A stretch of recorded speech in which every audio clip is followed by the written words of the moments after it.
Ngayon, prediction. Sino po ba mananalo rito? No? Of course, si Nebra po mananalo. No? Huwag na po tayong magpapintik-pintik pa. No? Alam ko yan ang gusto nyong marinig sa akin. Yo, what's up mga Kadoy TV Sports? Welcome back dito sa ating bagong pitang channel, Kadoy TV Sports lamang po. Alright, so tulad po ng aking ipinangako sa inyo, no, pag-uusapan po natin kung paano po nanalo Ginebra. Hindi po, laban dito sa Phoenix. Alright, at and of course, ang inyong mga paborito mga pa-shoutout. Pero bago po yan, salamat na sa ating mga minamahal na sa subscribers and followers po dito sa Facebook and YouTube. Salamat po ha sa patuloy nyo pong pagsuporta. Okay, sa mga hindi pa po, mag-follow and subscribe na po kayo guys. No? Alright, maraming salamat po. Alright, so dito na tayo sa ating gustong pag-usapan. No? Pasensya na po kayo ha, bagong gising lang. Siyempre, pagkagising po ni Doy TV, okay, relax. Alright. Tulad nga ng pinalitik ko, nanalo talaga Ginebra. No? So, fourth quarter na po yun ang aking inabutan. 3 minutes. Alright. So, yung ating pinanood yung highlights at yung mga sinabi po ng commentator sa badikitan pala naging pakpakan ng dalawang koponan na ito. Alright. Yun na nga lang, nagsimula na po ng spark nung before the end of third quarter at na-carry over na po sa buong fourth quarter. Kaya na po napag-iwanan itong Phoenix. Ano po napansin ni Doy TV dyan? Well, ang ganda po ng execution ng Phoenix. Nakita nyo? Kaya pala umiscore, no? Kaya pala pumukol ng ilang mga 3-point shots, no? Nila Taffin, di po ba nila Perkins, kaya pala nilang dumikit sa isang, loaded din ng Ginebra di ba?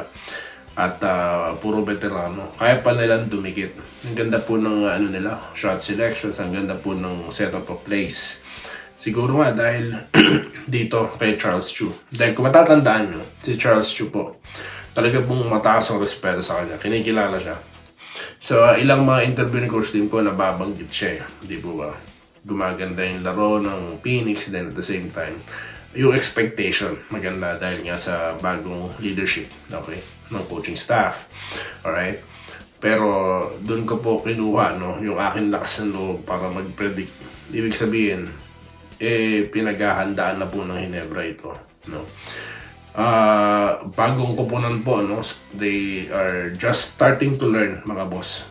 At ang Ginebra naman po, solid na ito. They are fully experienced veteran team, no? Na maganda po ang talagang chemistry. Kaya paano ko iisipin matatalo ang Ginebra dito? Hindi lang naman po sa mga players no? Kung titignan mo, okay, 2 Rookie of the Year, mayroong magaling na MVP, tapos may GOAT na import, di po ba? Hindi lang po yung nagiging basehan ni Doy TV. Dahil alam nyo po, kahit minsan star-studded ang team, natatalo din. Tignan nyo na lang nangyayari sa Converge, di po ba? So, minsan, nasa din po yan effort ng team. Kahit hindi po makakilala yung mga nandun, hindi po kalakasan, basta nandun po yung effort. Katulad po ginawa ng 3 na nabanggit ni Coach Tim Cone, na nag-provide po ng energy off the bench, okay? And scoring na rin dahil sino ba yung 3 na yan? Di ba na may nabanggit tayo, naalala nyo sa ating prediction na mayroon 3 player ng Ginebra. May Scottie Thompson, Amarientos at si Brownlee. Meron ding 3 sa bench pala. At yan nga po ay si John Pinto, okay, Ralph Koo, okay? At ito pong si Sunny Steele. So yan po. Yung 2 3-point shots po ni Koo, malaking bagay. So yan ang maganda Balance po ngayon talaga ang lineup ng Ginebra. Yung saan, nabibigyan po ng playing time yung mga hustle players. At yan na po ang nagiging epekto. Okay? Yan po ang kagandahan sa team na balance po. Okay? So, congratulations po sa Barangay Ginebra. Okay? So, yan po ang nagkatotoong prediction ni Doy TV. Shoutout na po tayo mga bossing. Okay, magpapa-shoutout na po muli si Doy TV. Okay lang. Medyo konti ang nanonood sa ating mga vlogs sa YouTube Pero okay lang, tuloy-tuloy po tayo Kasi tayo lang naman dito. Alam nyo, yung motivation ko po sa pagbablog. 5 taon na to tayo nagbablog eh. Ang motivation ko, yung mga sumasama or nagsasubscribe, no? Nagkaabang sila ng contents. Of course, yung mga nagpapa-shoutout, no? Yung sa Facebook, pasensya na, baka po mamaya magko-contenta po tayo, no? Facebook naman po ang babasahin natin mga comments dyan. Alright, umpisahan na po natin ang pagpapa-shoutout, of course, kay Nelson Pelobello, no? Good day, yes, nanalo po Ginebra kay Sir Alejandro Johnson. Okay, good morning. Good luck daw po. Okay, sa taga-barangay Ginebra, San Miguel, good luck mga idol. Alright, Robert Kebiab, go Gilas Ginebra for the back-to-back win. Wences lang ka po, good day. Yes, nanalo na po. Romel Sales, good morning. Good luck mamaya, nanalo na po. Jonathan De Castro, ayan, ang sabi niya, good day. Delikadong kalaban ni Ginebra kapag lumabas ang laro ng 2 point guard. Lumabas nga po, no? Okay, sige, point guard, ano tayo? Scoring, alright. RJ Barrendas, very consistent na po talaga sa mga nakaraang laro. Meron lamang pong 28 lang naman. No? Bakit lang naman? Eh, kasi kala ko matatay niya or mabit niya yung kanyang career high 30, ilan po ba yun? 30 plus, di po ba? Or 30 points. At ito naman po si Scottie Thompson na may maganda pong back-to-back games mga boss. Biruin nyo, 17 points. Di masama. Di ba? So, how can you beat that kind of team? Di po ba? Na bukod sa malakas ang import, no? Eh, meron pa pong katuwang. Okay. So, yan po ang kagandang nangyayari ngayon sa Barangay Ginebra. Meron po diyang isang kilalang personalidad. Ang kanyang ata, no? Na prediction na magiging best import, hindi galing sa Ginebra. Sa rinalaro ni JB ngayon at sa ating prediction na makakapasok sila sa semifinals. Who knows? Finals. Di ba? Tinatanggal mo sa sa listahan mo si Brownlee. Baka mamaya palalahan ng kayo ng tao. Di ba? Anyway, di tayo kay Romulo Macaraeg. Yun lang gabi po sa Idol Doy TV. Tama. Prediction, naganap na. Yun na nga po. No? Good luck, Ginebra. Go for win, Ben Habinapayan. Enrique Rivero, good day, Idol Doy. Good luck. Mamaya sa laban ng Ginebra. Oh! Sabi niya, shout out. I'm watching from North Caloocan, Bagong Silang. Kapag nagkasagupa ang Ginebra versus Phoenix, lagi naman nanalo ang Ginebra at bihira lang naman po nanalo ang Phoenix. Yan ang pananaw ko. Okay, dito po tayo kay Diyos Coro Sampang. O, tama ka. Doy panalo Ginebra dyan. Ma'am Irene Kiles, I go for Ginebra for the night's game. I don't know mo naman. Solid. Jane Kings then. Alam niyo po, bukod sa binabasa ko po, no? Kala mo maghuhula no? Bukod po sa, yun nga, bago ako magbigay ng prediction at bago ko sabihin yan, hindi din po ganun kadali. Kasi nga po, di ba? Mamaya mapapash ka pag natalo. Kaso, nandun po yung, yung full trust ko, no? Sa team. At base nga sa akin, tinitignan ko yung mga last games nila, di po ba? Sa pakiwari ko sila mananalo, di po ba?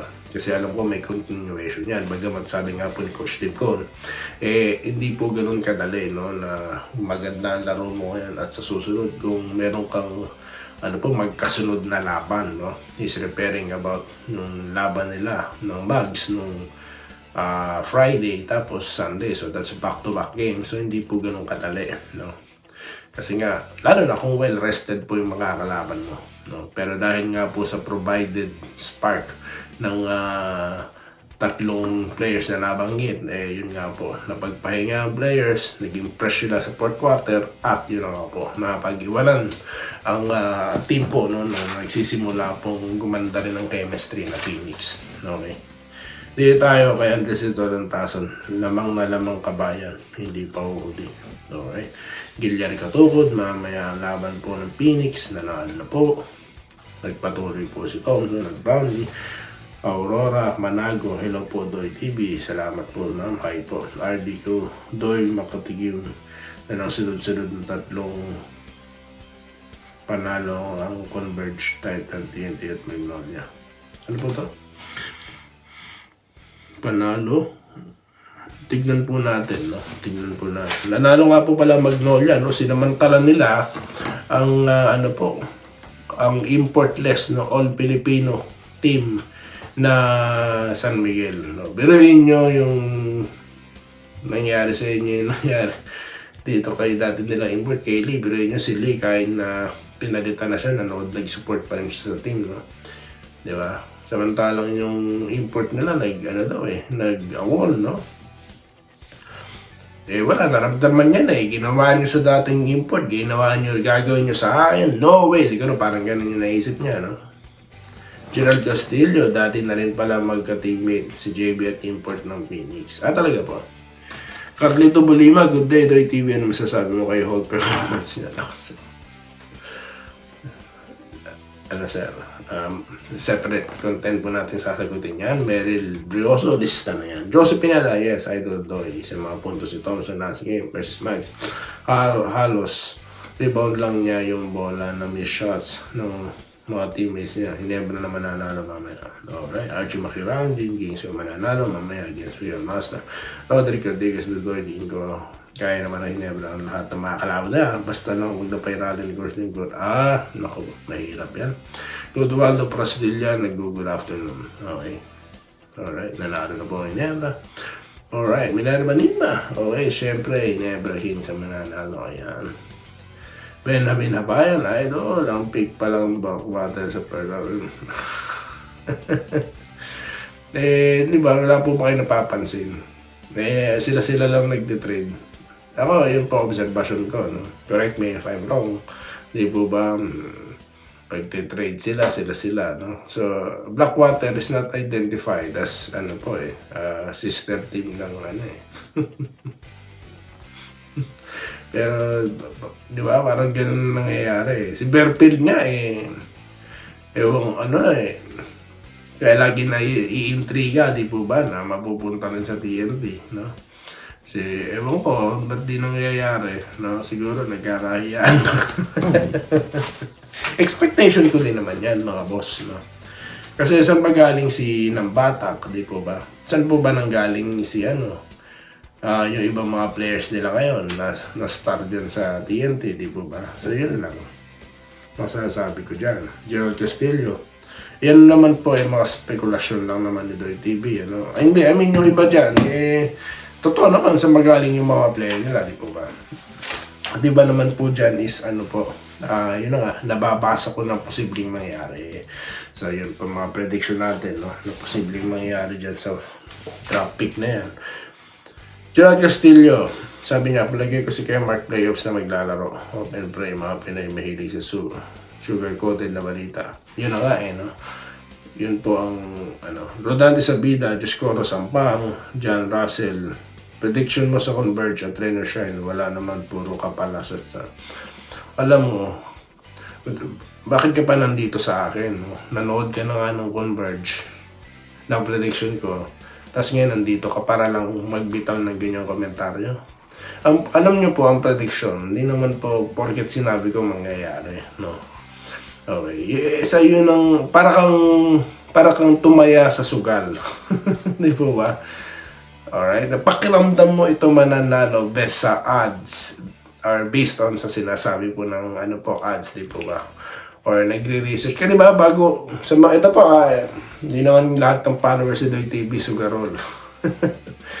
Yung iba po, na tumataya, sa mga betting. Hindi po ba ganun din? Nagpe-prediction din kayo, di po ba? Ang pagkakaiba lang, sinasabi ko dito, kung ano yung sa ko. Nabumusta pa si Doy TV? Hindi. So, yun lang ang aking masasabi. So, hindi naman porket, bakit yung si milyon ng followers si Artadi, di ba? May mga patatakbo sa bato yun. Patuloy pa rin po nagpe-prediction siya, di ba? Ganun lang yun. No? Kaya nga ako, ready nga ako mag-bash. Hindi mo ikaw, isa ka lang nagbanggit dyan, no? Di mo nakalimutan yung sinabi ko, di ka makamove on. Tignan mo lahat naman, wala naman sinasabing iba. Ito si Dennis Collado. Sabihin mo nga yan, pag nagkalaban sila ng TNT. Ngayon pa lang, sinasabi ko na sa'yo. Bakit? Kapag maglalaban sila sa pregame, sasabihin ko sa iyo kung bakit. Salamat mga boss. Salamat sa inyong lahat. Magbabalik po tayo sa susunod na content. Salamat po sa panonood. Subscribe na para sa mga susunod na basketball at boxing videos.